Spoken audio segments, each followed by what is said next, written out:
मंडळी 18 वर्षे आरसीबी ज्या ट्रॉफीसाठी झटत होती, अखेर त्यांचं स्वप्न पूर्ण झालं।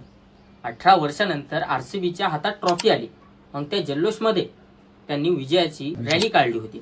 मग त्या रॅलीमध्ये अनेक जणांचा मृत्यू झाला। त्या मृत्यूमागचं कारण काय, चला पाहूया या व्हिडिओमध्ये। नमस्कार, मी अभिषेक आणि स्वागत करतो तुमचं विशेष दुनियादारीवरती।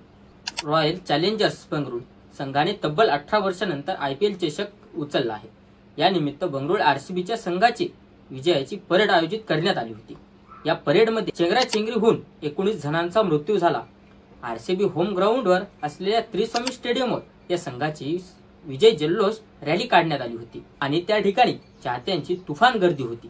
त्याच वेळी चेंगराचेंगरी होऊन 11 जण दगावले तर 47 जण जखमी झाले होते। बुधवारी संध्याकाळी चिन्नस्वामी स्टेडियमवर आरसीबीच्या विजयाचं सेलिब्रेशन चालू होतं, तर स्टेडियम बाहेर शोकाकुल व भीतीचं वातावरण सुरू होतं। बेंगळुरू पोलीस, आरसीबी व्यवस्थापन, स्टेडियम व्यवस्थापनाच्या नियोजनातील ढिसाळपणा दिसून आला। मैदानात सेलिब्रेशनला उपस्थित राहण्यासाठी मोफत पासेस मिळतील अशा गोंधळातून मोठी गर्दी जमा झाली होती आणि त्यातून चेंगराचेंगरी झाली। त्यामुळे बेंगळुरू पोलीस व आरसीबीच्या व्यवस्थापनावर टीका सुरू आहे। इतकी भीषण घटना घडून सुद्धा संघ व्यवस्थापनाच्या त्या विजयाचा जल्लोष चालू ठेवला। स्टेडियम बाहेर 11 जण दगावले असता त्यांच्या नियोजनाचा कार्यक्रम पुढे रेटला। ही आरसीबीच्या संवेदनपणाची असंवेदनशीलता असल्याची टीका होत आहे। समाज माध्यमावर अनेक आरसीबी संघ व्यवस्थापनावरील संताप व्यक्त केला। काहींनी म्हटलं आहे, एवढी भीषण घटना होऊन सुद्धा आरसीबीने आपला जल्लोष चालू ठेवला। त्यामुळे समाज माध्यमावर अनेक जणांनी टीका करत आरसीबीला प्रत्युत्तर दिलं। नेमकी चिन्नस्वामी स्टेडियम बाहेर घटना काय घडली पहा। इंडियन प्रीमियर लीग 2025च्या अंतिम सामन्यात 3 जून आरसीबीने पंजाब किंग्सचा पराभव करत ट्रॉफी नेली।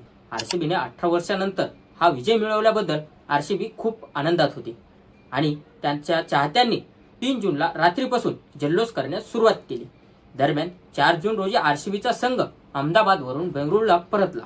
4 जून रोजी सायंकाळी बेंगळुरू येथील विधान सौदा या ठिकाणाहून चिन्नस्वामी स्टेडियम पर्यंत व्हिक्टरी परेड निघेल सांगण्यात आलं होतं।